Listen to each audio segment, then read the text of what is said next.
Nós estamos aqui em Uberaba, na cabanha IP Roxo, com o criador Marcelo Marsante. Marcelo, esse lote que nós estamos vendo aqui atrás da gente, que lote de animais são esses daqui?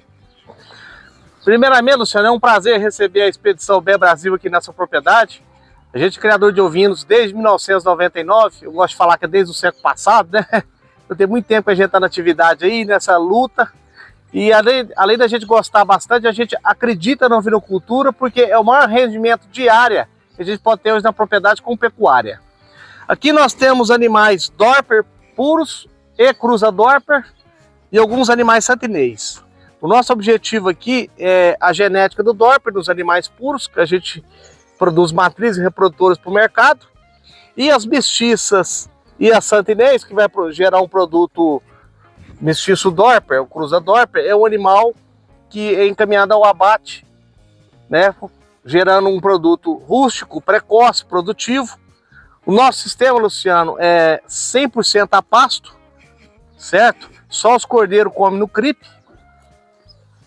E suplementação de sal mineral, e no final da tarde a gente tem a oportunidade do bagaço de laranja in natura, que a gente pega numa fábrica de suco em Uberaba, que nada mais é que a polpa cítrica úmida, que ajuda bastante a suplementação dos animais. Você tem trabalhado aqui num sistema basicamente extensivo, são poucos animais que recebem uma suplementação complementar apenas aqui. É só os cordeiros que comem no CRIP, animal adulto, matriz, 100% a pasto. É pasto, sal mineral e o bagaço de laranja, mais nada. E na seca, como as passagens ficam escassas, eu dou um pouquinho de resíduo de soja, aquela vagia de soja, às vezes um resíduo de milho, e só isso. Nós estamos vendo aqui também que você fez um trabalho aqui de divisão de piquetes, né, Marcelo? Como é que é esse trabalho? Como é que é essa rotação de piquetes aqui? Qual foi a gramínea que você optou aqui por utilizar na propriedade? Olha, desde o início eu venho testando várias gramíneas. Eu comecei logo no início com o Tifton, mas o Tifton é um capim muito exigente e um manejo contra pragas muito complicado. Eu passei na época depois tudo para capim aruana. É um ótimo capim, desenvolvido pelo Instituto de Zootecnia de Nova Odessa. Eu ainda tenho alguns piquetes de aruana, mas à medida que ia degradando eu ia mudando para outros. Eu tenho ali Quênia, eu tenho Tifton, eu tenho grama estrela, e eu tenho um pouquinho de tamanho, mas eu tô voltando o Tifton, porque é um capim muito produtivo por área. Depois disso, Luciano, que eu tô voltando mais pro Tifton, tá me sobrando muita forragem. Eu precisava de mais área para ter o meu estado de animais. Hoje eu poderia dobrar o rebanho se eu quisesse, certo? Tá bem produtivo aqui. Ele é muito produtivo. Agora tem a questão da verminose, ele é um capim mais propício à proliferação de verminose. Aí o que eu faço ali? Dá uma olhada ali, ó. Saiu do piquete, eu coloco o cavalo atrás. Ali é tamanho, então o cavalo vai entrar limpando os vermes. Faz uma rotação com outra espécie animal. Que vai quebrar o ciclo do verme e vai acertar a altura do capim e o manejo. Então é uma dica que eu dou para todo mundo fazer, que vai ser muito boa, certo? Fazer esse trabalho de rotação. Exatamente. Você percebe aqui que você fez também um trabalho aqui de corredor central, com os piquetes laterais, facilita bem o manejo, que você mantém os animais aqui durante a noite presos em função de predador. Como é que é esse manejo aqui? Ou eles ficam 100% no piquete? Não, eles dormem ali, você pode olhar ali, tem um pátio ali onde eles dormem, depois você dá uma tomada ali. Pouco lá. São instalações assim bem rústicas, bem simples, de baixo custo. Okay. E quando eu comecei, a gente começou com pouco investimento. E eu foco em investimento, nutrição e genética. O comprador vem cá e não vai comprar sua baia bonita, seu portão pintadinho. É lógico que a coisa tem que ter uma estética boa, mas não precisa necessariamente ser uma coisa de luxo. Claro. Sendo funcional e rústica. De baixo custo e durável são os pilares da instalação, né? São 18 piquetes de rotacionado, tem esse corredor que dá acesso a vários piquetes e tem o corredor de cima aqui que dá acesso a mais 3 piquetes. Certo? Ali tem a outra casinha de cima, tem o CRIP. Né? Ok. Então são vários tipos de gramíneas e a gente visa principalmente que qualidade de pastagem. Os animais estavam nesse piquete aqui, esse lote já foi para outro lote ali.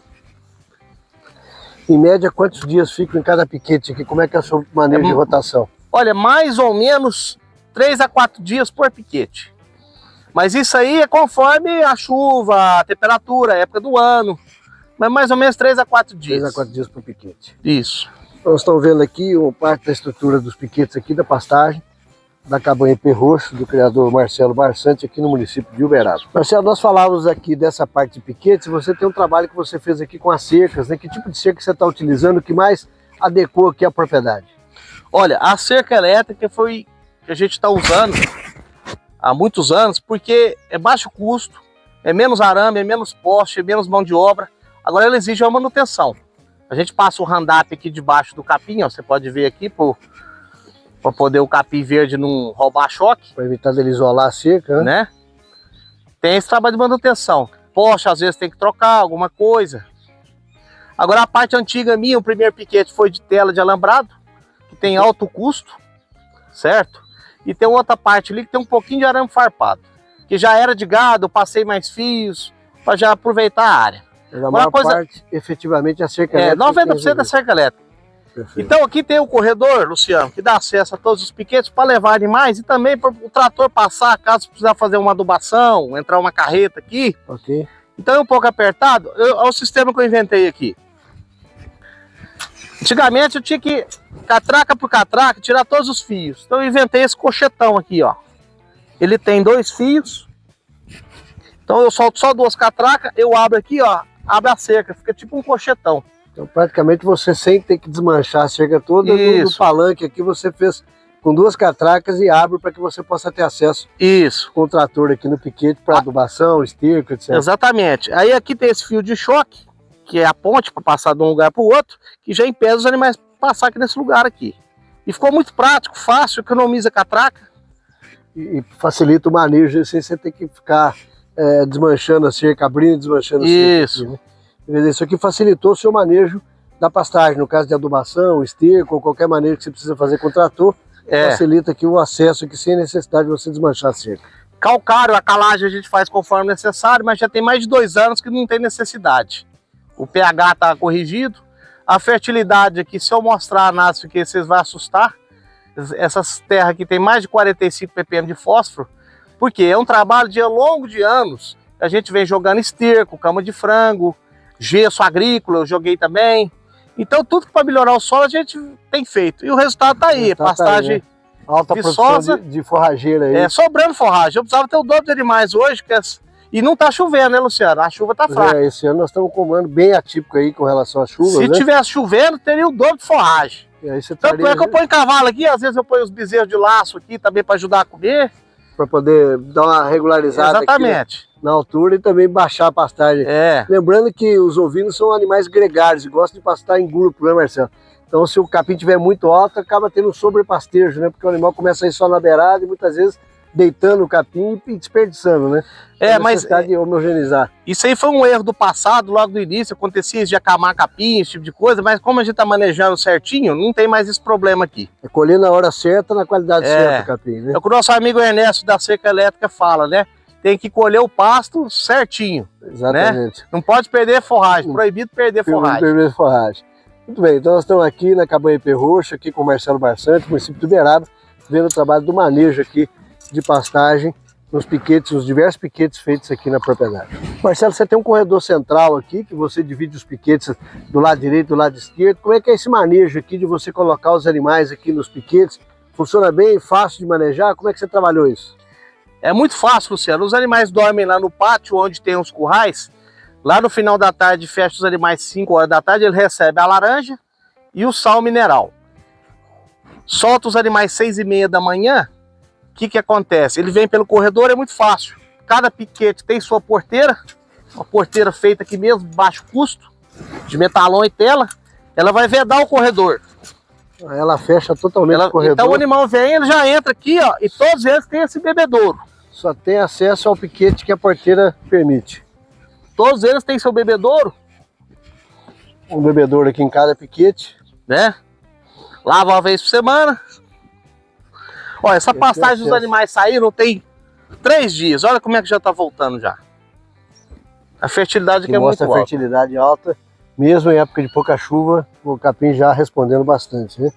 Então a gente está vendo aqui esse manejo, um corredor central, cada piquete com a porteira, que ela veda totalmente o corredor, de forma que os animais só têm acesso àquele piquete efetivamente que a porteira abriu, e aqui com o bebedouro em cada um dos piquetes. Marcelo, no seu sistema extensivo aqui, uma das coisas que chama atenção é o score corporal dos animais, um score muito bom, as fêmeas com um score muito bom. Como é que é esse trabalho seu aqui de manejo sanitário e em especial controle de verminose? Luciano, o menor problema que eu tenho aqui se chama verminose, que é um dos maiores entraves da ovinocultura. Exatamente. Por quê?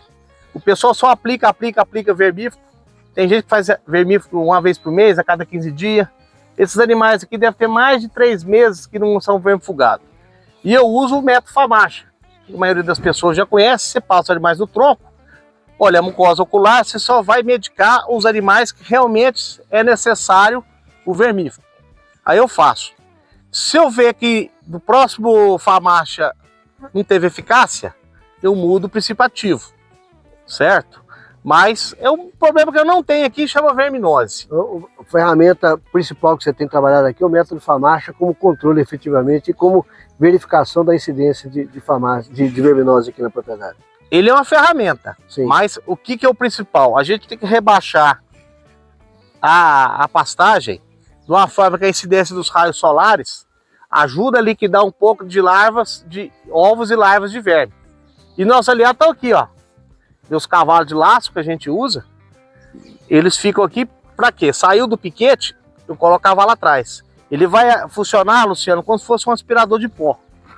Ele vai limpar essa área de verminose, porque não vai instalar no cavalo, que é equina, é outra espécie, e vai também acertar a altura do pasto, porque a ovelha é muito seletiva, ela gosta mais de folha. E na hora que chega no talo, ela começa a refugar. Então o pasto fica muito desigual na hora de trocar de piquete. Então eu ponho o cavalo atrás, ele faz esse acerto e vai limpar a pastagem do verme. E você falava também que você tem feito um trabalho também de seleção das matrizes, né? Realmente deixando os animais mais resistentes à verminose, buscando ficar na propriedade com animais nesse processo de seleção. Esse é outro trabalho que você tem feito também. Não, com certeza, né? Eu comecei em 1999. Então estamos indo para 25 anos de criação. Nesse tempo aí, animal que sempre dava um FAMACHA positivo, de precisar de vermifugação inúmeras vezes, score corporal ruim, problema de emprenhar e papo e tudo, eu já ia por um confinamento e guardar para eliminar, para descarte. E você sabe que essa questão da verminose, ela é muito genética. Se você segurar uma matriz dessa, a filha dela também vai ser um animal sensível ao verme. Então a gente já descarta. Então todos esses animais aqui, ó, as mães, as avós, as bisavós, passaram por essa seleção e elas também é toda a prova.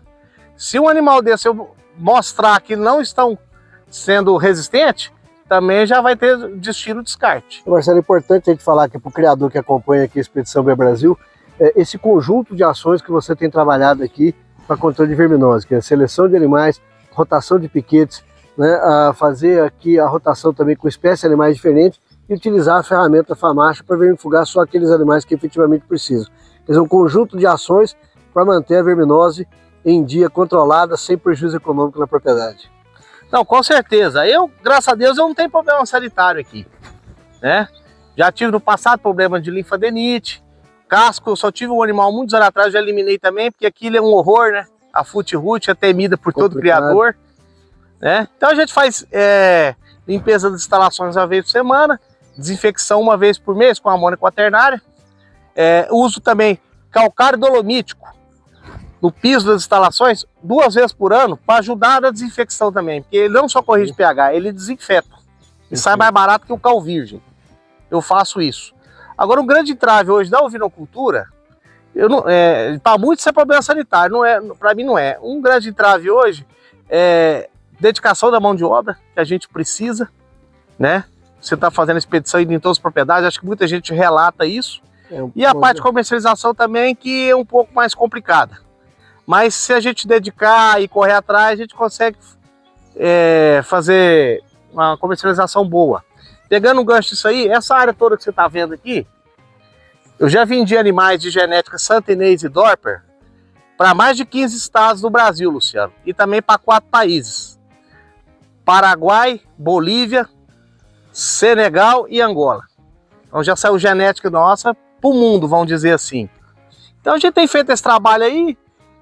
Eu acredito na ovinocultura por ser lucrativa, muitos animais por área. É uma área pequena. Se eu fosse botar bovina aqui, eu colocaria poucas cabeças, porque eu não ia ter uma lucratividade, uma remuneração boa. Então eu acredito na ovinocultura como uma atividade lucrativa e também a gente acaba que gosta também. É uma paixão, realmente. É uma de paixão, criar, né? então uma coisa puxa a outra, né? Você falava aqui do manejo sanitário, Marcelo, você tem um calendário vacinal também aqui, que você faz aqui no rebanho, para controle de outros tipos de enfermidade? Como é que é esse trabalho aqui? Eu faço a vacina de raiva e de clostridiose. Eu faço a primeira dose, 30 dias depois o reforço, aí vale por 1 ano. Ok. Já tem muitos anos, deve ter uns 3 anos que eu não pego o animal de clostrídio. Eu tive um surto aqui há 10 anos atrás que eu perdi uns 10 animais de clostrídio, aí eu troquei a vacina, resolveu o problema. Então esse manejo é fundamental, né, Marcelo? Fazer um controle preventivo, né? Quer dizer, a parte de manutenção e desinfecção de instalações, fazer o calendário vacinal, controle de verminose, convive a ovinocultura sem nenhum problema sanitário. Luciano, o básico, quem quer criar, a primeira coisa é uma alimentação de qualidade. O mais barato é isso aqui que nós estamos pisando, chama capim, chama pasto. E a segunda coisa, que é o mínimo, é o básico, é uma vacina e uma vermifugação. Uma dose de vacina hoje é 50 centavos por cabeça. Então tem gente que não vacina querendo economizar, ele está perdendo.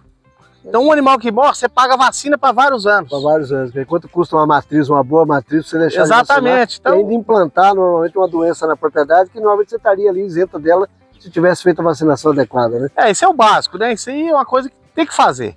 Perfeito. Então, nós estamos vendo aqui esse trabalho do manejo sanitário aqui na cabanha Ipê Roxo, município de Uberaba, com o criador Marcelo Barsante. Marcelo, nós estamos aqui em mais uma área aqui da propriedade, aqui da cabanha Ipê Roxo. Nós estamos vendo aqui o reprodutor que você está trabalhando aqui com as fêmeas.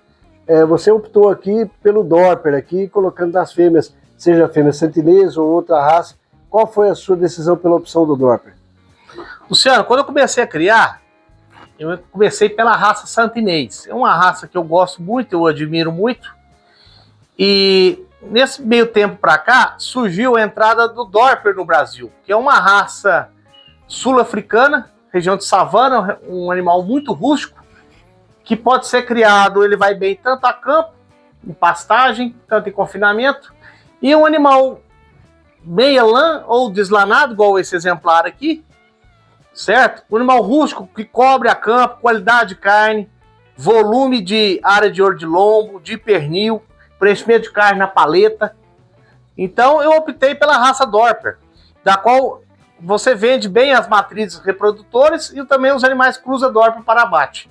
São animais precoces e se você quiser mostrar esse lote aqui, ó, que tá mamando, a mamada controlada, eu desmamo esses animais aí com mais ou menos 95, 100 dias, eu faço uma desmama um pouco mais comprida, para poder explorar que o animal, a grande maioria já sai para o abate, gerando 14 kg de carne, de carcaça. Você está fazendo um abate com o animal um pouco mais leve, que pela sua clientela você fez essa exatamente. O nosso nicho de mercado aqui, eles querem uma carcaça de 14 kg, 15 para baixo. Então eu tenho que abater um animal com esse peso e mais ou menos 100 dias de vida. Eu cordeiro mamão.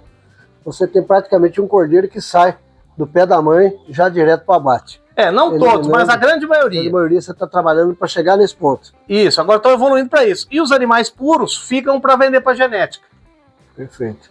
Então, nós estamos vendo aqui, fruto do cruzamento aqui na propriedade, aqui na cabanha Ipê Roxo, município de Uberaba. Já os animais aqui, fruto do cruzamento com o Dorper, na opção aqui do criador Marcelo Barsante de utilizar o Dorper como chefe aqui de cabanha, buscando exatamente essa conformação de carcaça e os animais rústicos que respondem bem a campo. Marcelo, nós falávamos aqui de instalação e você fez questão de frisar a instalação de baixo custo, funcional, né, e durável. Fala dessa característica das instalações, como é que foi esse trabalho que você dimensionou aqui as instalações. Luciano, como eu te falei anteriormente, aqui o investimento maior que a gente faz é em genética, em pastagem e nutrição para os animais. Instalação é importante? Mas não precisa de uma instalação luxuosa, parecendo um castelo, um palácio para criar carneiro. Aqui a maioria dessa madeira é madeira da fazenda mesmo, tábua a gente compra, madeira serrada aqui mesmo, tirada na fazenda, e a gente aproveita. Chão batido, faz a limpeza uma vez por semana, e eu aplico 2 vezes por ano calcário dolomítico para desinfecção. No passado eu já trabalhei com cama aqui de serragem, mas dá muito trabalho essa parte, principalmente quando molha e tudo, para tirar esse material molhado. uma mão de obra muito grande. Então eu prefiro trabalhar no chão batido, que ele absorve a urina e limpa uma vez por semana. Lembrando que o seu sistema aqui é um sistema praticamente extensivo, só o lote de cordeiro que fica aqui no clipe, que efetivamente está preso aos reprodutores, mas praticamente mais de 90% do rebanho está a pasto, quer dizer, as instalações é só para pernoite, efetivamente, né? Exatamente. Como os reprodutores são animais de alto valor, a gente deixa preso durante o dia, comendo um pouquinho de ração, bem pouquinho mesmo, e um capim picado. Nós estamos usando o capiaçu. E no final da tarde, quando fecha o rebanho para dormir, a gente solta os reprodutores para trabalhar na estação de monta. No outro dia ele volta para a baia.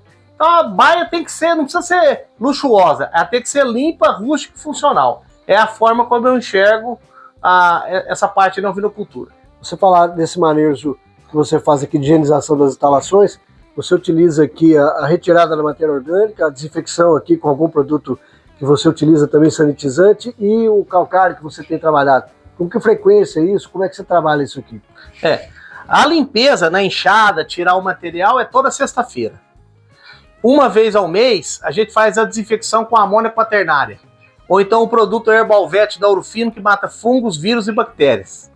E 2 vezes ao ano, o calcário calcítico, pulverizado aqui no chão para desinfetar. Então dessa forma você elimina todos os patógenos, né? Problema de, se tiver bactéria de casco, linfadenite, coccidiose, hemeriose, enfim, como eu te falei anteriormente, a parte sanitária aqui é o menor problema que eu tenho. Efetivamente é um trabalho preventivo, um calendário preventivo aliado aí a todas as outras práticas de manejo vacinal, de controle de verminose, desinfecção de instalação, sempre prevenindo, né? Não buscando agir só no momento que você tem o problema, quer dizer, sempre trabalhar com prevenção. Exatamente, assim como você, eu sou zootecnista, a gente aprendeu na faculdade isso, a gente trabalhar com prevenção, para depois não sofrer depois com o problema e ter que correr atrás do tratamento. Né? E fica caro, né? Fica caro, prevenir sai mais barato. Né? Com certeza. Nós estamos vendo a oportunidade aqui de ver parte das instalações aqui, nós vamos ver também ali o trabalho que você fez de um tronco de manejo ali com a porteira diferenciada. Vamos lá para conhecer? Vamos lá. Vamos lá. Marcelo, dentro das instalações aqui, uma coisa que a gente está vendo aqui, que a gente tem sempre enfatizado por todo, é a necessidade de facilitar o manejo, né? Fala um pouco para a gente aqui desse tronco de manejo, dessa área que a gente está aqui.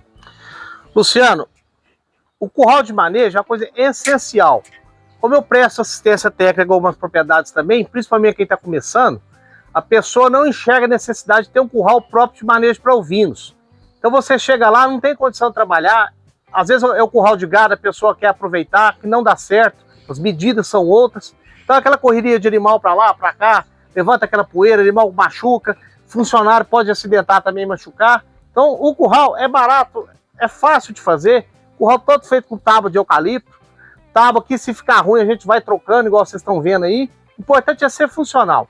Agora uma coisa importante, são 3 currais aqui, como você está vendo, ó. Tem a minha esquerda, tem a minha direita e tem esse aqui que está o lote, por exemplo. Então tem essa porteira apartadora. Você não precisa sair correndo atrás de pegar um animal, quiser dividir lote. Tá passando um rebanho aqui. Por exemplo, prenha, eu boto para cá. Ovelha vazia, eu boto para cá. Ou separar animais para abate, dos que vão para o abate, dos que vão ficar. Enfim, é uma oportunidade que você tem de separar os animais aqui sem precisar pegar animal na unha. Você faz qualquer tipo de manejo, separação, simplesmente com manejo de porteira. Exatamente. E aqui você tem um tronco de manejo, onde você fez aqui um bretezinho, aproveitou fazer o pé dilúvio aqui também, né? Isso, esse pé dilúvio, eu uso ele mais ou menos 3 vezes ao ano. O ano passado, no dia 30 de dezembro, eu fiz uma, agora só no final das águas que eu vou fazer outra. Os animais estão todos casqueados, eu faço o casqueamento no início das águas, e se for mal aqui, só para endurecer o casco mesmo, e para não poder mancar com barro, porque eles dormem no barro aqui. Então, amolece o casco, então a gente faz esse manejo aí. E o tronquinho de manejo aqui facilita demais, né, Marcelo? Você fazer aqui ultrassom, fazer vacinação, ver famacha, quer dizer, você com pouco espaço aqui, praticamente em torno de 3 metros aqui de tronco, você maneja praticamente todo o rebanho aqui na propriedade. Não, ele é essencial, sem ele não tem como trabalhar, porque pegar animal na unha é muito difícil, mão de obra reclama. E esse tronco aqui me cabe mais ou menos 5 ovelhas, né? Então a gente vai passando, vai fazendo de 5 em 5, faz vacina, vermífugo, medicamento, certo? E tudo rústico e de custo baixo, né, Luciano? Isso que é importante frisar. Exatamente. Aí a abertura, ó. Vai para um lado, vai para o outro. Muito fácil. Facilitando todo o manejo aqui na propriedade. É o que a gente costuma falar muitas vezes com o produtor, né? Trocar 4 sacos de preguiça por 1 de coragem, né? Fazer um tronco de baixo custo, mas que facilita efetivamente todo o manejo da propriedade. Então, nós estamos vendo aqui esse tronco de manejo, faz parte aqui das instalações da cabanha IP Roxo, aqui no município de Uberaba. Com uma farmácia também é importante, com vários tipos de remédios, dentro sempre à mão. Facilita a hora que você estiver trabalhando aqui no curral, tá à mão, tá fácil de você mexer. Um antibiótico, anti-inflamatório, um spray prata, né? Uma pomada. Tem que estar pronto ali para o manejo. Exatamente. Dá que precisar, você não precisa sair correndo para pegar lá no setor de boi, no curral lá de cima. Então já está aqui. Perfeito. Então, mais uma parte das instalações aqui da cabanha IP Roxo, no município de Uberaba. Marcelo, nós estamos com mais um lote aqui de fêmeas que estão com reprodutor aqui, também 100% a pasto.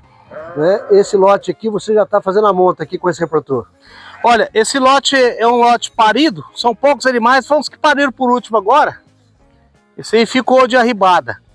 Mas o que é importante dizer é o score corporal. São fêmeas que estão amamentando, 0% de concentrado, Luciano, apenas forragem. E o bagaço laranja no final do dia. Estão dando leite, parido e olha o score corporal. 100% a pasto. 100% a pasto. Nós estamos vendo aqui, diga-se de passagem, nesse piquete aqui, pasto sobrando, né, Marcelo? Na verdade já está até passando, perdendo aqui. Exatamente, porque são poucos animais, está sobrando forragem aqui. Mas depois a gente põe cavalo, a gente põe um lote maior e joga aqui para poder abaixar esse capim. Quer dizer, essa é uma característica que você procurou imprimir aqui na cabanha IP Roxo, né? Você trabalhar realmente a pastagem de qualidade, colhendo muita forragem disponível para os animais. Quer dizer, trabalhar a pastagem com a ovinocultura de baixo custo, do pasto ao prato. Luciano, quando eu fui estudante de zootecnia, eu fui monitor da matéria de pastagem, então eu fiquei muito apaixonado e gosto muito de pastagem e acredito como zootecnista que é a fonte mais barata de produção animal. Para qualquer produção animal, para produzir leite, gado de corte, ovinos. Então a pastagem é o custo mais barato que tem. Então a gente trabalha aqui o máximo potencial forrageiro. O nosso solo é de muita qualidade, por isso que o capim responde desse jeito. E olha que a chuva aqui tá deficitária, hein? Aqui deu apenas 3 ou 4 chuvas. Mas é trabalhar pastagem efetivamente, tratando pastagem como cultura, né? Quer dizer, o produtor tem o entendimento que pastagem tem que ser trabalhada como cultura, fazendo manejo, fazendo adubação, solo de qualidade, para que você tenha volumoso em quantidade e qualidade, né? Exatamente. Mas numa situação dessa, eu não posso nem pensar em adubar, porque tá perdendo forragem aqui, tá acamando. Então a gente vai manejando, é um lote de poucos animais, então nesse lote aqui tá sobrando forragem, mas depois a gente conserta no manejo colocando um lote maior. E mesmo o reprodutor que está em monta aqui, que está a pasto, com score corporal excelente também, né? A gente vê nitidamente que os animais com essa condição de score corporal, com bom peso, bom desenvolvimento, né? Outra curiosidade aqui é o seguinte, esses animais são paridas mais ou menos de 40 a 80 dias. Se passar ultrassom aqui, quase todas vão estar prenha. Porque, como o score corporal está muito bom, elas já voltam ao cio. E o reprodutor fica no meio, que o meu objetivo é desmamar a ovelha, ela já prenha de novo. Eu desmamo com 100 dias, ela tem que estar mais ou menos com 2 meses de gestação já. Trabalhar no intervalo entre partes aí, entre 7 e 8 meses aproximadamente. Exatamente. Aqui eu consigo que claramente 3 partos em 2 anos. Então é buscar aí eficiência, quer dizer, ter uma ovelha, que a gente costuma brincar, né? A ovelha é um inquilino, ela tem que pagar aluguel colocando cordeiro no chão, né? Se ela não tá cordeiro no chão, você tem um inquilino que não te paga, né? As ovelhas aqui é o seguinte, é um cordeiro no pé, um no bucho e o outro no pensamento. Então aqui é para produzir mesmo. Tem que efetivamente fazer a função dela, que é produzir carne, produzir cordeiro, como a gente está podendo ver aqui. Então mais um piquete, mais um lote que a gente está vendo aqui, 100% a pasto, aqui na cabanha IP Roxo, no município de Uberaba, do criador Marcelo Barçanni. Marcelo, o seu trabalho aqui é fazer uma atividade 100% extensiva, utilizando o máximo a pastagem. Bom, nós sabemos, nós estamos num país tropical, que nós temos aí na época da seca, efetivamente, uma dificuldade de ter capim em quantidade e qualidade. Mas nesse manejo que você tem feito aqui de rotação de piquete, você ainda consegue manter uma lotação adequada mesmo na época seca? Luciano, as gramíneas forrageiras tropicais produzem 80% no verão, certo? E 20% no outono e inverno. Então é lógico que diminui a quantidade de forragem na época seca. Aí eu dou uma pequena suplementação com capiaçu picado, a vagem de soja que acaba que é volumoso. Agora o grande aliado que eu tenho o ano inteiro é o bagaço laranja, que ele serve como volumoso e é proteico e energético, certo? Você tem trabalhado na época seca com a suplementação mesmo que pequena, mas você mesmo assim ainda consegue manter os animais subdivididos em mais lotes, fazendo aqui o pastejo ainda nas áreas dos piquetes que você tem aqui na propriedade? Eu consigo, só que aí é o seguinte, a lotação acaba que um lote parido, outra solteira, a gente divide mais o rebanho, aí a pastagem suporta, mas com menos capacidade de suporte. Eu trabalhei muito tempo com confinamento dos próprios cordeiros pós-desmama, mas pelo alto custo, do ano passado para cá, Luciano, eu estou optando por fazer a TIP. Os cordeiros que quando desmama não conseguem ir para o abate, os que ficam para trás, eles ficam a pasto comendo uma pequena suplementação de ração, apenas 300 gramas, cabeça dia. Então eu não preciso fornecer mais um volumoso picado, confinamento e tal. Um outro problema da atividade que eu vejo é a parte de limpeza de instalações, tirar aquele esterco e tudo. O confinamento tem isso, ou botar cama, e ficando a pasto, você já elimina esse problema, né? Hoje nós temos uma dificuldade grande de mão de obra, então reduzir essa dependência da mão de obra, facilitando o manejo é fundamental, né, Marcelo? Com certeza. Então, como eu tenho muita forragem sobrando, não justifica eu fazer confinamento. Claro, com certeza. Confinamento é para quem não tem forragem, não tem pasto. Como eu tenho pasto sobrando, estou fazendo a TIP, que é terminação intensiva a pasto. A pasto. Mas não é bem intensiva não, é só um pouquinho de ração e o bicho tem que comer capim. E efetivamente o que você tem aqui nesse trabalho de divisória dos piquetes que você fez, com os corredores central, com bastante volumoso, né, trabalhando bem o manejo, que você tem volumoso o ano todo aqui em qualidade, mantendo os animais. E nós temos aqui o IP roxo, que é abençoado, é o nome da cabanha. Pois é, nós estamos vendo aqui um belo exemplar aqui atrás, aqui, que é o IP roxo, fazendo parte aqui dos piquetes, desse piquete principal que a gente está aqui. Ele floresce em julho todos os anos, é o nome que eu botei na cabanha, depois te passo uma foto dele florido, você botar no material aí, realmente é muito bonito. Bacana, então aqui nós estamos vendo um belo exemplar aqui do IP roxo, o nome da cabanha aqui IP roxo, município de Uberaba, do criador Marcelo Barsante, ao fundo aqui os animais 100% a pasto, como a gente vem mostrando aqui nessa visita que estamos fazendo em Uberaba. Marcelo, dentro das instalações aqui que você, né, fez questão de frisar, e a gente está podendo perceber aqui, instalação de baixo custo, mas extremamente funcional, nós temos também equipamentos que são importantes na ovinocultura, coxo, saleiro, bebedouro, clip feed. Fala um pouco para a gente dessa área que a gente está aqui. Luciano, qualidade de água é fundamental. A água que o animal bebe tem que ser a água que o ser humano bebe. Tá? E o bebedouro a gente lava uma vez por semana, põe cal para eliminar bactéria e algas que crescem, né, aquele lodo verde. Esse aqui é um coxo, esse aqui veio lá de Araxá. Esse aqui era tubo de irrigação, ó. Esse coxo tem 20 anos, ó. Ele é um material, não sei te falar o nome disso aqui, mas é muito resistente. Ele parece um plástico duro, mas eu não sei o nome certo dele. Aqui nós temos o CRIP. Os cordeiros ficam na mamada controlada durante o dia, comendo a ração e o capim picado. E à noite dorme com a mãe para poder mamar. Mas mesmo assim a gente complementa com mais ração para forçar o ganho de peso e desmamar um cordeiro, que é o meu objetivo. Um cordeiro já desmamar para o abate. Com 100 dias, dando em torno de 14, 15 quilos de carcaça. Tá aqui a entradinha, ó. Okay. E só entra o cordeiro e a mãe não entra. Então, o clipe aqui, um espaço pequeno, reservado. Isso. Mas lá com o coxo. O cordeiro tá ao mesmo tempo mamando e entrando ali no... ele entra e sai várias vezes durante a noite. E aqui tem um portãozinho, né, para entrar, para fazer o trato, limpeza. Ali o sal mineral. Entendeu? Coisa barata. Um tambor cortado. Tem que ser funcional, né? De baixo custo, né? Exatamente. Então, vocês estão vendo aqui a área onde as matrizes ficam aqui com os cordeiros, com o clip feed. Os cordeiros têm a opção de comer ração, mesmo mamando, exatamente com o objetivo de ganho de peso, forçando o ganho de peso aí para essa curva de crescimento inicial.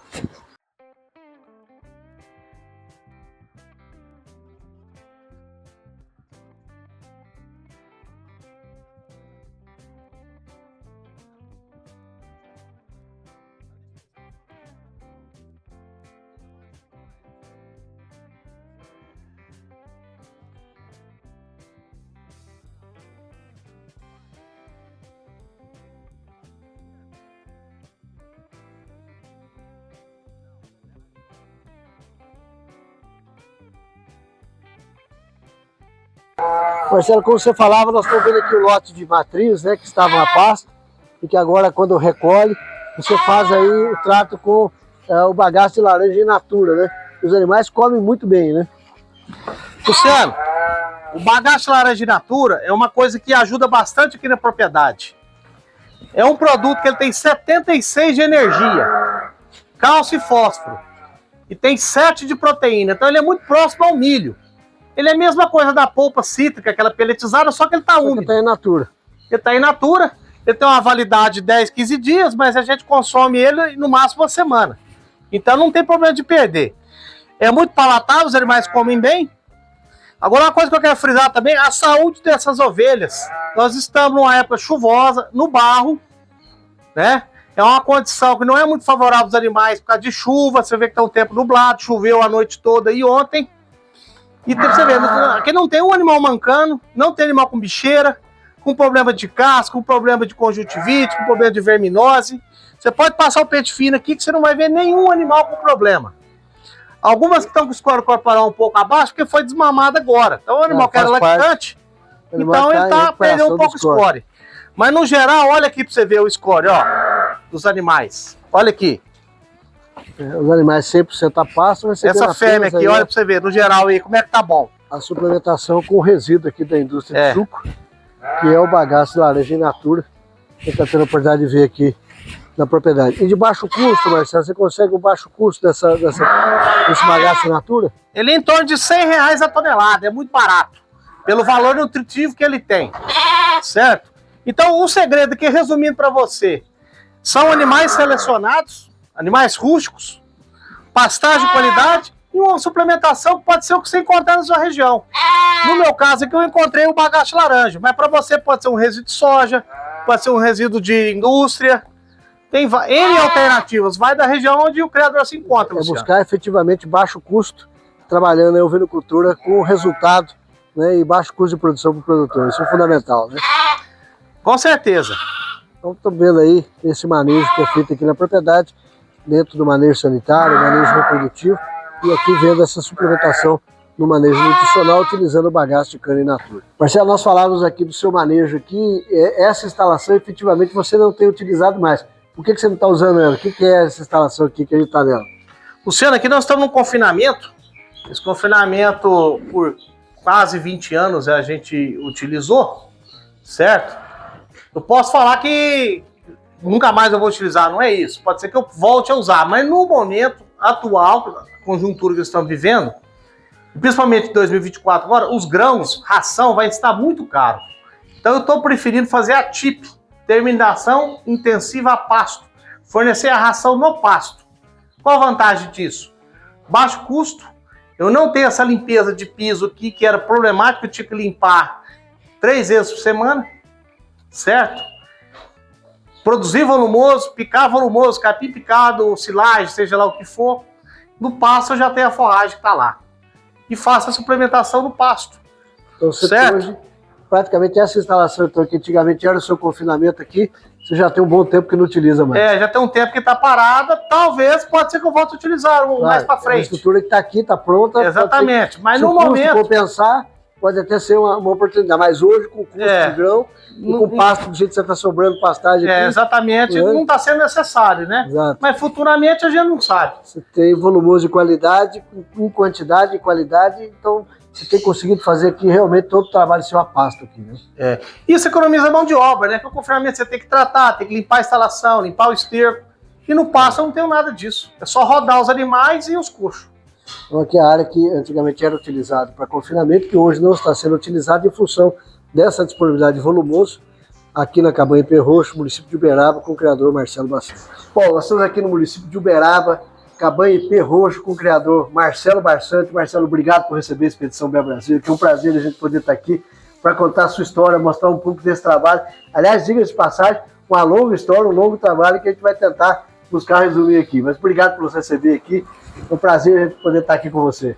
Eu que agradeço, meu amigo. Você está fazendo um trabalho pioneiro, um trabalho de grande valor, que não foi feito ainda no Brasil, dessa magnitude, e bem dizer, todos os municípios. Minas tem 853 municípios, você está indo no máximo possível. Depois vai partir para os estados, né? Tomara que a expedição, se Deus quiser, tome o tamanho de Brasil para poder ajudar o nosso setor. Obrigado, Marcelo. Marcelo, conta um pouco dessa história. Como é que começou a ovinocultura na sua vida? Por que da ovinocultura aqui na propriedade? Esse seu trabalho, você desde a época de estudante, você também é zootecnista, colega zootecnista. Conta um pouco dessa história na ovinocultura. Foi o seguinte, a gente tem essa propriedade de Uberaba, é uma propriedade pequena, e eu fazia zootecnia, logo no primeiro ano eu já queria participar de alguma coisa, fazer uma outra atividade. Aqui na época a gente tinha gado de corte, tem até hoje, tinha 2 granjas de frango de corte, hoje não tem mais, mas eu queria uma outra coisa para ser uma coisa minha, diferente do que já tinha. Aí eu pensei em várias coisas, pensei até em hortaliça, etc, mas como a gente faz zootecnia, tinha que ser ligado ao animal. Então eu pensei no ovino, e o ovino naquela época aqui na região, isso foi no ano de 1998, que eu fiquei estudando e tal, e em 99 eu comecei a criar. Tinha poucos criadores e quem tinha, era igual ter galinha no terreiro, era ter para comer, para o gasto. É hobby, não é? Era para hobby, tinha lá um pouquinho de bicho, tudo criação pequena. E no Brasil era só restrito no sul e no nordeste. São Paulo, um ou outro começando, já tinha alguns criadores famosos que tem até hoje. Eu decidi entrar. Na época, com a raça Santa Inês, certo? Foi a base do início aqui. Foi a base do início, é a raça que tinha na região, né? Sim. Nem existia o Dorper no Brasil naquela época. A gente nem conhecia, bem dizer, eu conhecia porque eu entrei logo em 99 na revista O Berro. A revista que era do Rinaldo, eu trabalhei 13 anos. Então eu acompanhei a chegada do Dorper do Brasil, o pessoal do Paraná trouxe, depois a EMEPA na Paraíba, e outros criadores de São Paulo trouxeram embriões. E por volta, quando começou a época da FEINCO, eu entrei no Dorper, porque eu já tinha o Santa Inês, eu queria algo a mais para fazer cruzamento industrial. Sendo que no início, até esqueci de falar, na época do Santa Inês, eu fiz cruzamento com Suffolk e Ile-de-France. Né? Chegou a fazer esse choque aqui com Suffolk e Ile-de-France. Sim, tinha a fazenda que eu fiz estágio por 2 vezes, a fazenda Furquilha em Araxá, que era 17 mil ovelhas, era do grupo da C Mercantil, do antigo Banco BCN, que não existe mais, hoje é só fazenda de café.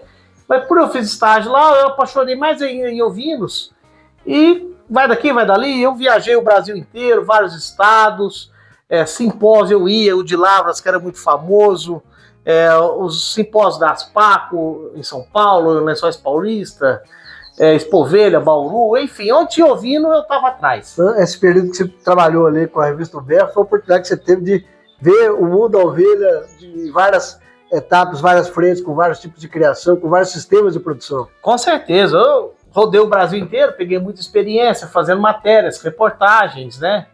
E tudo é aprendizado.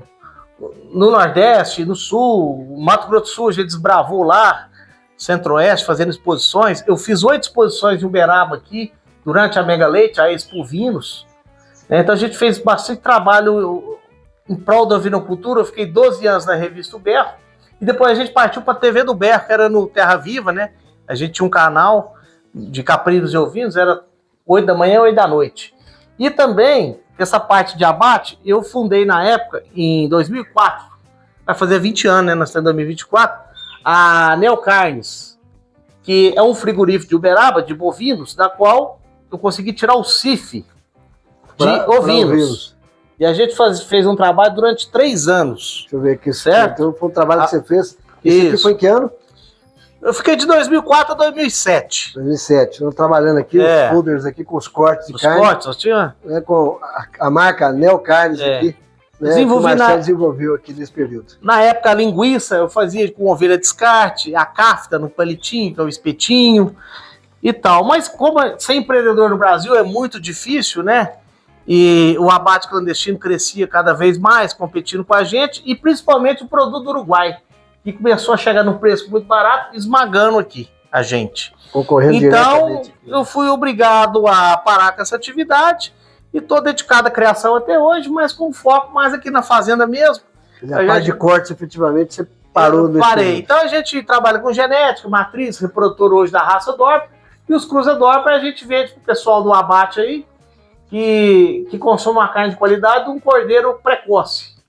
Marcelo, nós estamos falando de 25 anos de experiência na atividade, né? Desde que você começou lá atrás e a oportunidade que você teve de rodar o Brasil afora. O que você viu, né, lá atrás como principal entrave da ovinocultura, a principal dificuldade da ovinocultura, e o que você vê hoje, né, como dificuldade da ovinocultura, dessa experiência, nesse tempo que você teve a oportunidade de rodar o Brasil afora? Olha, eu vi muita coisa, e muita coisa do início ainda é o mesmo filme de hoje.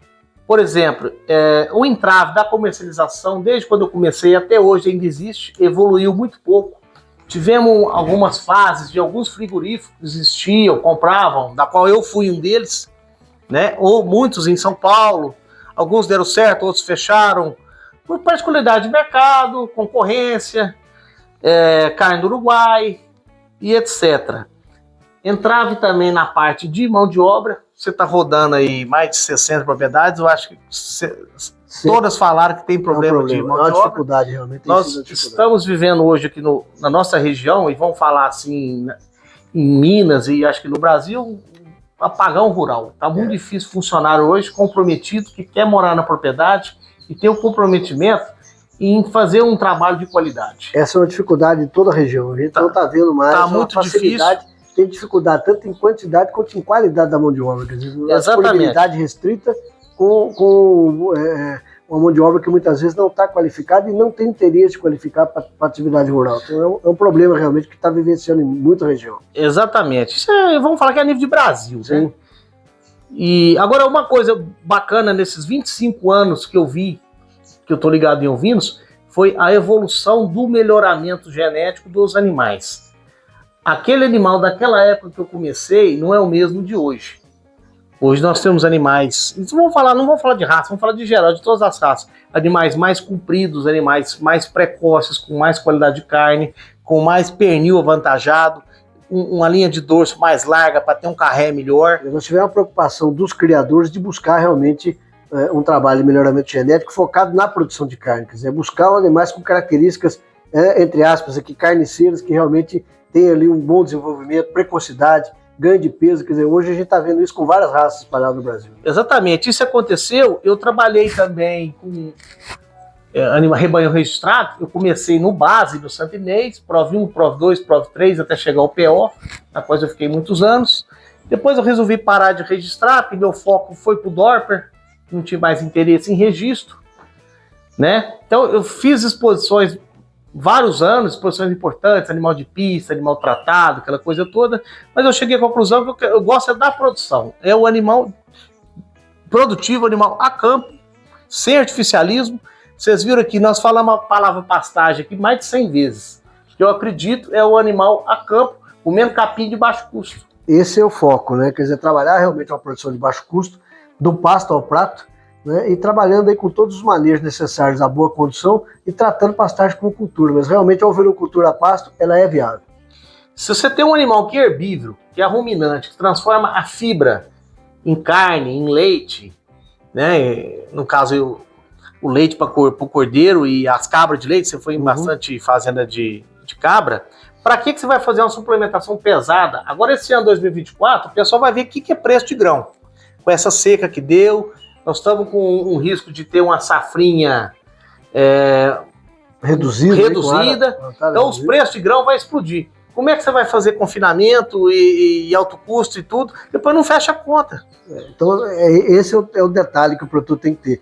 E aí, Marcelo, veio uma coisa importante que a gente falava aqui durante a visita: planejamento da atividade, né? Muitas vezes eu costumo dizer nos cursos que a gente faz pelo Senar por aí afora, que o produtor começa a fazer a casa pelo telhado, não pelo alicerce, que a primeira coisa que ele faz é comprar bicho. Mas ele não preocupa com alimentação, com nutrição, com conhecer doenças, né, fazer manejo sanitário, e muitas vezes a gente vê muito problema acontecendo e muita gente deixando a atividade pela falta de planejamento. Como é que você viu isso nessa jornada, nessa caminhada sua lá atrás, e como é que está isso hoje? Isso eu vejo todo dia, porque além de ser criador, eu sou zootecnista e presto assistência para alguns rebanhos, certo? Então, muita gente me liga procurando, Marcelo, eu quero começar a criar, etc. Você chega lá, a pessoa já tem lá uma quantidade de animais, não tem nem onde dormir os animais, não tem pastagem, não tem nada. E começou pelo telhado, não fez o alicerce. A gente pega, orienta, vamos fazer um curral de manejo, que é o básico. Muitos não querem fazer, acham que não tem necessidade. Nós já mencionamos isso na reportagem. Não tem nutrição, não tem pastagem, não tem nada. Então, as pessoas às vezes começam pelo inverso. E depois, muitos acabam que desistem da atividade, porque começou errado. Mas temos vários exemplos que estão progredindo, estão aumentando o rebanho, estão indo para frente.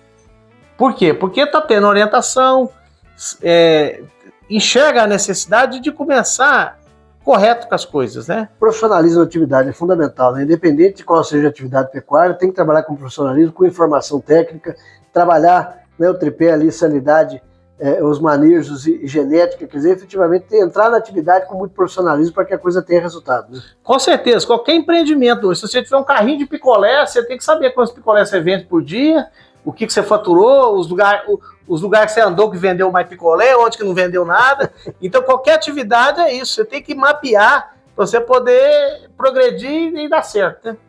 Como é que você está vendo aí a ovinocultura aqui na região de Uberaba? Você já falou que você já acompanhou várias fases da ovinocultura, né, no Brasil afora. Teve um momento aqui de euforia na atividade, depois reduziu. Como é que está isso hoje? Como é que está esse panorama? A gente sabe que aqui há uma exploração da terra com outras atividades, muitas vezes com maior rentabilidade, como a soja, a cana, etc. Mas ainda assim você vê um movimento positivo da ovinocultura aqui no Triângulo? Quando eu comecei com a atividade aqui, em pouco tempo deu aquele boom, aquela explosão da ovinocultura no Brasil, principalmente da raça santinês, né? Que foi uma raça de grande impulsão naquela época. E Uberaba, por ser a capital do zebu, e vários centros de genética, surgiu vários criadores entrando em ovinocultura, principalmente no santinês, achando que ia ficar rico, vender ovelha de 100 mil, de 500 mil, de acompanhando o Nelore, aquela coisa toda. Tivemos centrais de inseminação aqui, etc. Mas foi só aquela fase. O pessoal viu que depois não era por aí. E muitos pararam por causa de mão de obra. Bom, vamos falar aqui exatamente desse cenário aqui no próximo bloco, tentando entender um pouco como é que está esse trabalho da ovinocultura aqui na região do Triângulo Mineiro. No próximo bloco a gente volta falando. Marcelo, nós falávamos aqui desse cenário que você teve a oportunidade de vivenciar em vários momentos da ovinocultura, mas falando especificamente aqui do Triângulo Mineiro Uberaba. Como é que você vê esse panorama hoje da ovinocultura? Tem espaço para crescer? Existem gargalos na produção? Como é que você vê hoje esse cenário? E o que você vê como entrave hoje que impede, muitas vezes, esse movimento de crescimento da ovinocultura? Bom, a sua pergunta é um pouco complexa, tem vários pontos. Primeiro, vamos resumir aqui. O Triângulo Mineiro é uma região que nós estamos de terra, uma das regiões mais terra de alto valor do Brasil, certo? Aqui não vamos falar em hectare, vamos falar em alqueires. Passa dos 400, 500 mil reais, dependendo da região aqui, o alqueire. Então, a pessoa comprar uma terra dessa para criar ovelha é inviável, certo? Mas o que acontece? O pessoal tem arrendado as áreas para soja, para grãos e para cana, e sobram pequenas áreas próximo da sede da fazenda, onde não planta, que ele pode usar para ovinos, certo? Áreas marginais, vamos falar assim, dizendo. Perfeito. Perto da casa, etc., o pessoal pode usar para ovinos. Pode fazer um confinamento, se tiver um pouquinho de cana, um capiaçu. Se não quiser ter o problema da mão de obra de cortar capim, faz igual eu estou fazendo, a TIP, terminação de cordeiro intensiva a pasto, um pouco de concentrado e pastagem de qualidade. Perfeito. Certo? Agora, o problema da comercialização e a mão de obra esbarra um pouco e tira um pouco o incentivo de pessoas quererem entrar na atividade. Acho que hoje é o principal gargalo, que você vê, comercialização e mão de obra seriam entraves hoje para o crescimento da atividade. Exatamente, mas se fosse assim, então não tinha parado. Tem que ter um pouco de persistência, correr atrás, treinar a sua mão de obra, incentivar ela, que a coisa anda e a coisa funciona. Senão eu não estaria nessa atividade há 25 anos. Tá certo. Né? Então tudo tem solução. Agora você tem que também arregaçar as mangas e pegar firme e trabalhar. A questão da comercialização, como é que você está vendo essa questão da comercialização?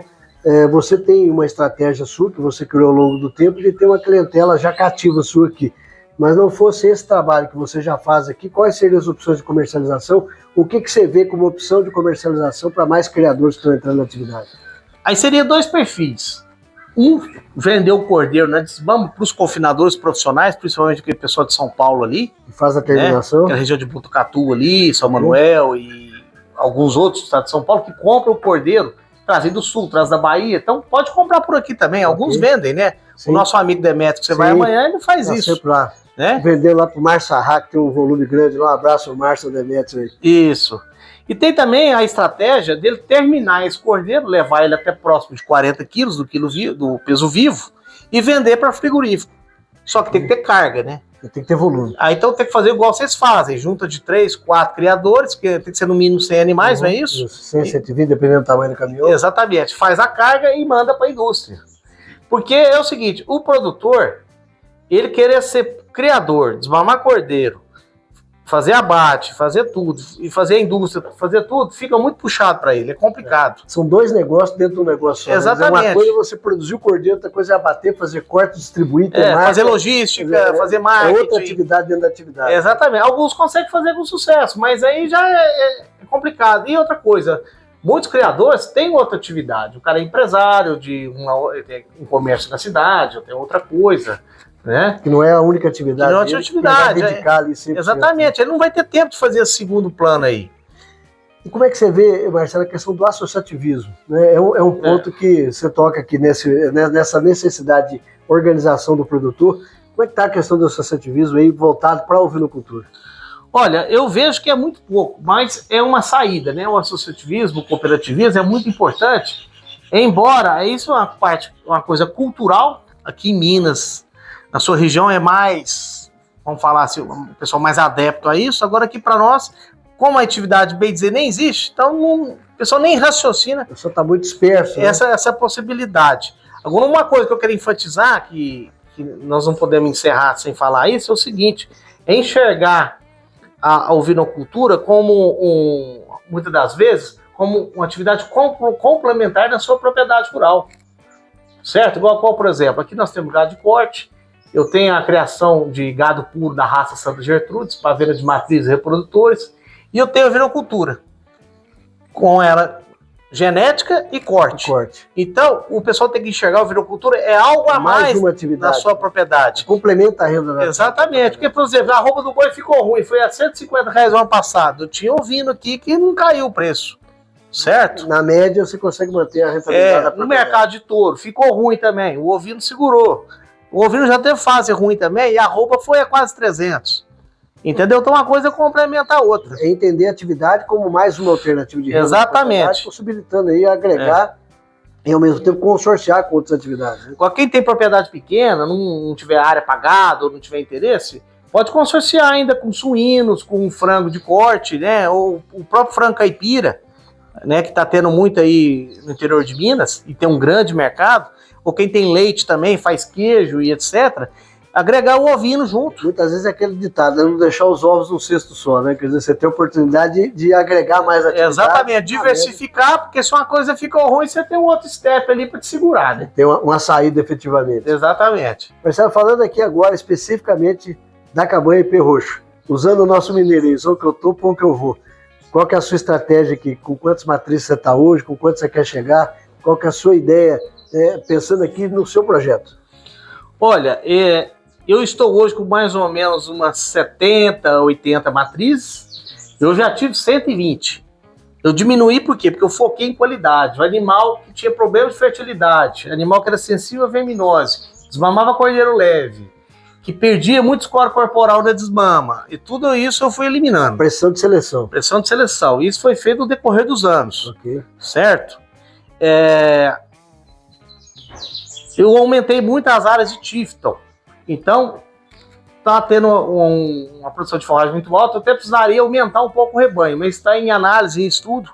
Claro. Certo? Ver se eu vou aumentar aí, prometo, para chegar umas 100 matrizes novamente. Perfeito. Mas aí para sair para comprar é complicado. Você vai comprar de tudo. É tentar buscar aqui, reter as borrelhas, se você conseguir, né? Porque você está vendendo tudo. O problema é esse. Já tem vários anos que o pessoal fica doido. Não, eu quero comprar do Marcelo, porque eu sei que é animal que aguenta o campo, animal que na seca já aguenta. Ambientado naquela condição. Exatamente. Né? Um animal sem problema sanitário, que é o essencial. Porque sair para comprar hoje, às vezes você não vai comprar animal na qualidade que você espera e que eu vou produzir em casa. Reprodutores eu busco fora, de grandes parceiros, amigos, né? Então a gente está sempre trocando genética dos reprodutores. Eu estou usando reprodutores Dorper há muitos anos e fazendo Dorper puro e os Cruza Dorper. Então, a atividade da ovinocultura aqui na cabanha IP roxo é uma atividade que veio para ficar realmente. Né? 25 anos de atividade e você continua persistindo na atividade e vai continuar por muito tempo nela. Olha, nos 25 anos que eu crio, eu vou te falar a verdade, nunca aconteceu de eu falar que eu vou parar.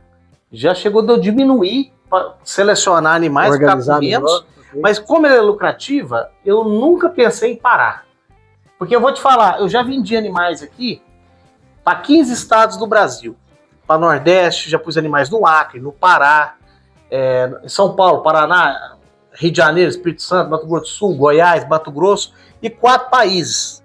Certo? Você tem a oportunidade de exportar já? Já exportei para Bolívia, Paraguai, Senegal e Angola. É mesmo? Então, isso tudo produzido nessa arinha pequenininha aqui. Se eu trocar ovinos aqui por qualquer outra coisa, eu vou botar meia dúzia de vaca ou meia dúzia de boi. Não vai virar nada. E o ovino me dá essa rentabilidade, você entendeu? E já tive bons ganhos com ovinocultura, nada a reclamar. efetivamente é uma atividade que, tratando com profissionalismo, o produtor entendendo, né, dos manejos, conhecendo manejo sanitário, reprodutivo, nutricional, é uma boa atividade. Não, com certeza. Só que é o seguinte, você tem que estar junto, tem que ter um funcionário comprometido, certo? A parte de nutrição, sanidade, todo aquele tripé, né? Da sanidade, reprodução, tudo tem que estar à risca para você poder ter lucro. É conhecer a atividade efetivamente para você ter resultado. Exatamente. Senão não tem resultado. E acaba sendo hobby, né, Marcelo? Porque se você não trata a coisa de forma profissional, vira um hobby que você tem ali os animais para comer, para fazer. Você não pode dizer que é uma atividade efetivamente comercial, né? O meu é hobby, é negócio, é paixão. Porque hobby é lucro. Paixão aqui que a gente faz, né? A gente faz com paixão, vira hobby, né? O trabalho que vira hobby. Com certeza. Mas com profissionalismo, né? Efetivamente com profissionalismo. Com certeza. E pra você ver, essa área aqui pequena de ovinos, eu tô perdendo forragem, eu tô começando a botar bezerro e botando os cavalos para poder produzir, aproveitar essa forragem e fazer o controle da verminose. Marcelo, nós vamos caminhando aí para o final da nossa visita aqui na propriedade. Eu queria que você deixasse aqui para os criadores, né, uma mensagem para todos que acompanham aqui a Expedição Bé Brasil, aqueles que já estão na atividade, que querem entrar. O que você poderia deixar como mensagem para os criadores aqui? Você, amigo, quer entrar na ovinocultura? Acompanhe a Expedição Bé Brasil, que você tem muito a aprender para você poder começar certo, começar sem errar, porque errar hoje custa caro. Então comece pelo alicerce. Faça uma boa pastagem, um curral de manejo, uma boa instalação, um planejamento para seca, uma capineira, esse capiaçu que está na moda hoje, todo mundo está gostando, uma cana. A silagem em último plano, você tem N alternativas mais baratas. E procure uma assistência técnica de qualidade para poder te orientar. A assistência não é cara, pelo contrário, ela é barata. É investimento, né? É investimento, porque o errar custa caro, ela não vai deixar você errar.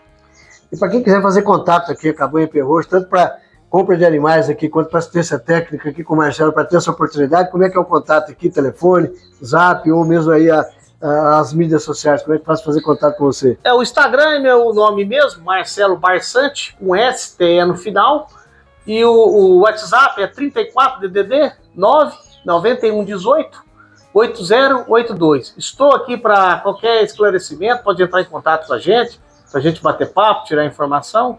E eu te agradeço mais uma vez, Luciano, e te parabenizar esse trabalho bacana, muito bonito e arrojado, que eu não vi no Brasil em 25 anos uma pessoa fazer o que você está fazendo, que é rodar a maioria das cidades de Minas, fazer um trabalho desse, dispendioso, sem apoio do próprio bolso. Então, né? com alguns patrocinadores ajudando. Pouco apoio, alguns estão ajudando aí, que é de grande valor, mas pela criatividade ser o que é, deveria ter mais apoio. Mas isso aí a gente sabe que é difícil. Faz parte, é um processo, né? Devagar a gente vai. Mas e te parabenizar aí, ó. Obrigado. Te agradecer, nós vamos agora degustar um almoço. E sucesso nessa empreitada aí, que você tem muita cidade pela frente e vários estados, né? Tá certo. Marcelo, obrigado pela oportunidade, é um prazer a Expedição Bé Brasil estar aqui. E a você que está acompanhando a Expedição Bé Brasil, se inscreva no canal do YouTube, ative o sininho para que você receba as novidades do dia a dia e também acompanhe na página do Instagram e do Facebook. E nos ajude a divulgar, né, os links para que a gente possa efetivamente ter mais adeptos, pessoas acompanhando, sabendo o que está acontecendo na ovinocultura e na caprinocultura mineira e nacional. Forte abraço, até a próxima.